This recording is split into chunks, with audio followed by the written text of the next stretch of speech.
makes it. He's made 28 out of his 32 shots from the free throw line, 87.5%. The reason that's incredible is that when Chamberlain came into the NBA, he was a horrendous free throw shooter, the worst.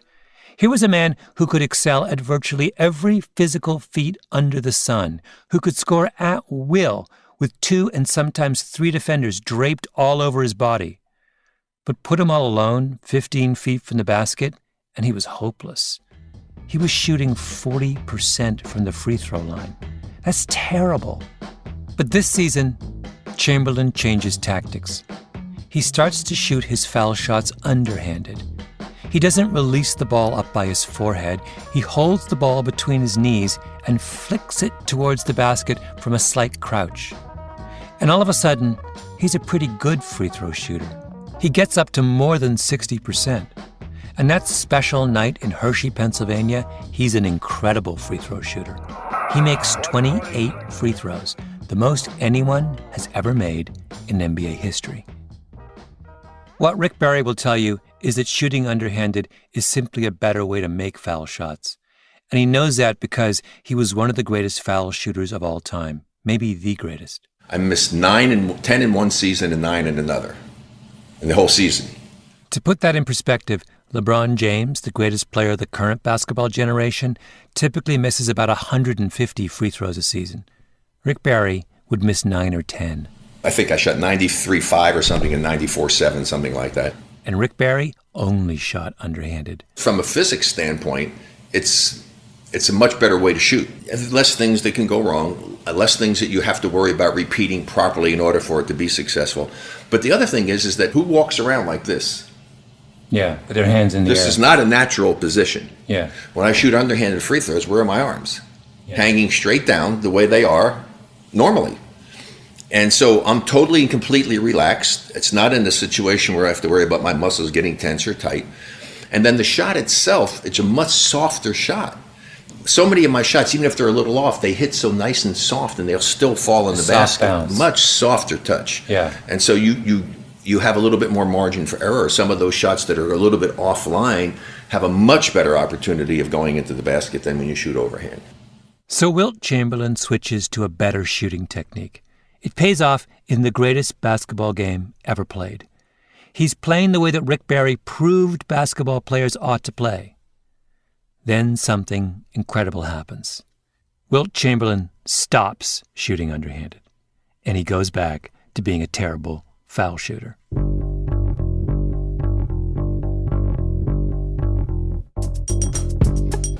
Chamberlain had every incentive in the world to keep shooting free throws underhanded, and he didn't. I think we understand cases where people don't do what they ought to do because of ignorance.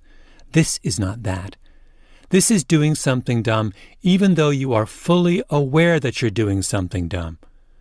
By the way, there have been countless players like Chamberlain, players who could have been transcendent, devastating, if only they had been open to taking foul shots a different way. Take Shaquille O'Neal, up there with Wilt Chamberlain as one of the greatest NBA centers of all time, but an absolutely horrendous free throw shooter. Barry tried to reason with him once. You actually talked to Shaquille? Oh, I tried to get Shaq to change. Shaquille O'Neal, when I tried to get him to do it, he said, forget, I'd rather shoot 0 than shoot underhanded. And I'm just fascinated by that. I don't understand it. Yeah. No, the difference is if Shaq was an 80% free throw shooter, he becomes the go-to guy on the court as opposed to go-to the bench guy. I mean, you change the dynamic of the game. This, I think, gets us a little closer to the puzzle of Wilt Chamberlain. In his autobiography, he has this throwaway comment on the subject of shooting underhanded. Chamberlain wrote, "I felt silly, like a sissy, shooting underhanded. I know I was wrong. I know some of the best foul shooters in history shot that way. Even now, the best one in the NBA, Rick Barry, shoots underhanded. I just couldn't do it." Two key things here. First, he writes, "I know I was wrong." Just as Granovetter would say, it's not Chamberlain's beliefs that are getting in the way. He knows it's wrong. Then, "I felt silly, like a sissy." Remember the player for Columbia who described shooting underhanded as a granny shot? That's what Chamberlain's talking about. He doesn't want to look foolish. He's a high-threshold guy. He needs everyone to be doing something new before he's willing to join in. But Rick Barry, he's different. Rick Barry's dad comes to him when he's a junior in high school and says, "You really ought to shoot underhanded." Rick's a pretty good free throw shooter at that point, maybe 70% or so, but his dad tells him he can do better. And your initial reaction is, I don't want to do it. Right. Because it seemed to you like a... Well, I can't do it. I mean, it's where the girl... I said, Dad, I always remember it, and I tell you, Dad, they're going to make fun of me. That's the way the girls shoot. I can't do that. He said, son, and I remember this so clearly like it was yesterday. Son, they can't make fun of you if you're making them. And the first game I remember where I did it was on the road in Scotch Plains, New Jersey. I shot the free throw. Guy in the stands yells out, "Hey, Barry, you big sissy, shooting like that." And the guy next to him, and I heard it very clearly, he said, "What are you making fun of him for? He doesn't miss." So my dad's prophecy came true, and I was cool from that point forward. So I didn't care anymore what they said. If I'm making them, that's all that really matters. What's interesting is that Barry actually has the same initial reaction as Wilt Chamberlain. I'm going to look like a sissy. But he thinks about it, and he decides it doesn't bother him. Or rather, his drive to be a better shooter is stronger than his worry about what others think of him. That's exactly what it means to have a low threshold.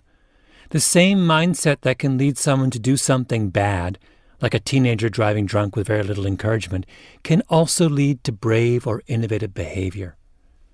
If you have a threshold of 0, you're someone who doesn't need the support or the approval or the company of others to do what you think is right.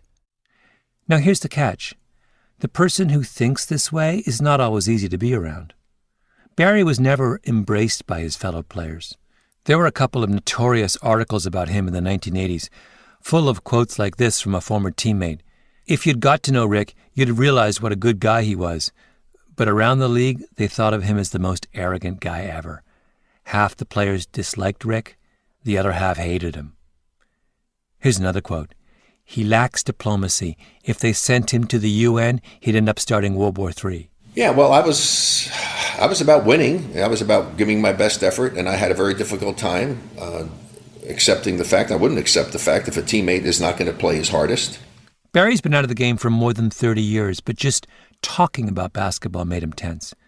There was a right way to play the game, and when people didn't play it the right way, it drove him crazy. Watch a game, right? Guy shoots free throw, misses it. Everybody goes up, slaps his hand. Where the hell did that come from? I want to know who the guy is that started doing that, and who was the genius that said, "Man, that's a great idea. Let's go up and slap the guy's hand, and let's go up disturb his concentration when he's supposed to be focusing on shooting his free throws and worry about having to slap the hands of his teammates."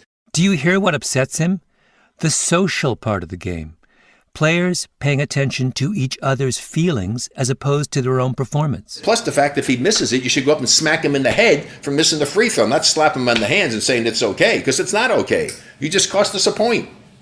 I mean, I go nuts when I watch this kind of stuff, and nobody even talks about that, and it's something that somebody brought up, somebody copied, and now everybody does it. And it's stupid. I just have a real problem with that. Barry wrote an autobiography in 1972 called Confessions of a Basketball Gypsy, which I have to say is one of the strangest autobiographies I've ever read. There are sections of the book Barry gives over to various people in his life. They each write a few pages, and he seems to care not one iota about what these people say about him. So here is his mother comparing Barry to his older brother, Dennis. Rick has become famous and made a lot of money, but what is that? I think maybe Dennis leads the better life. Or here's his dad defending him. There was an incident in Miami, for example, that was blown out of proportion. I have it on good authority that the player's jaw was broken when he hit the floor, not from Rick's punch. And this is his wife, describing how they first met. He was awful to me. He was always shoving me in the pool, and I hated him for it. Oh, I could take it, but there's always someone who goes too far, who does it more than the others, beyond endurance, and for me, that was Rick. I would not let my parents and my wife say these things about me in my own autobiography. Yeah, I'd let people say what they wanted. I didn't ask for editorial rights to be able to go through and see what they said and see if, oh no, I don't want that in there. I let them say what they wanted to say. He doesn't care. The kind of person who would let bad things be said about him in his own autobiography is the kind of person who would shoot a free throw that other people think looks ridiculous. It's almost incomprehensible to me that someone could have that attitude to sacrifice their success over worrying about how somebody feels about you or says about you. That's sad, really. I think he understands the price he's paid for being the way he is. It kept coming up. Everybody should have me as a friend. I'm a good friend. I'm a loyal friend. I'm going to be honest with you. I'm going to be there if you need me. I mean, I'm a good friend. I'm a good person. I was brought up the right way. I'm a good person. Yet a lot of people don't think I am. He's not describing an easy life, but think of what he gained.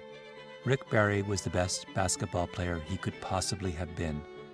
And Wilt Chamberlain could never say that. Chamberlain. He's got it. He's trying to get up. He shoots. No good.